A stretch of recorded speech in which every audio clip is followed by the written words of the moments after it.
Meteorologist Phil DeCastro. Severe weather index is down in the low category. Maybe a little patchy fog tonight as temperatures drop off, but otherwise beautiful late summer weather headed our way. I'll have all the details coming right up. Live from Fox 11, the news starts now. Florida's in for a potentially catastrophic weekend. What residents are experiencing in the rush to evacuate. Plus, a child found locked in a cage. Why relatives claim it was for her own good. Also, Assembly Democrats need a new leader who in our area hopes to rise to the top. Plus, if we go into the Hall of Fame, that's great. If we don't go in the Hall of Fame, that's great. Legendary Packers player Jerry Kramer reflects on his legacy while meeting with fans. Balanced news and severe weather coverage. This is Fox 11 News at 9.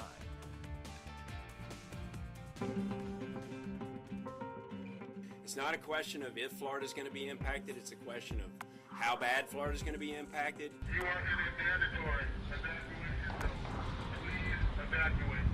I don't want to take the chance of accidentally getting stuck and then having somebody come rescue me during the storm. We're trying to prioritize right now to make sure we get the fuel and all on the evacuation routes around the state because we have so many people coming up from the south to the north.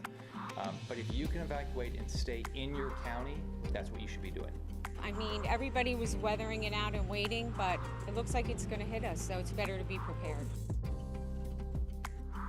Good evening, everyone. That's Florida on this Friday night with Irma now less than 300 miles from Miami, centered on the north coast of Cuba right now. South Floridians have less than a day to either get out or find shelter. And officials say they have asked more than 5.5 million people to evacuate.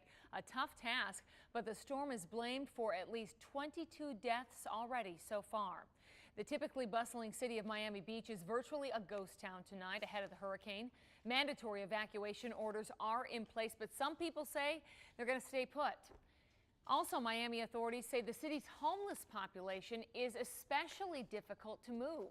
So today, crews went out with an ultimatum: go willingly to a shelter or be held against their will for 72 hours at for a mental evaluation. It is legal under something called the Baker Act.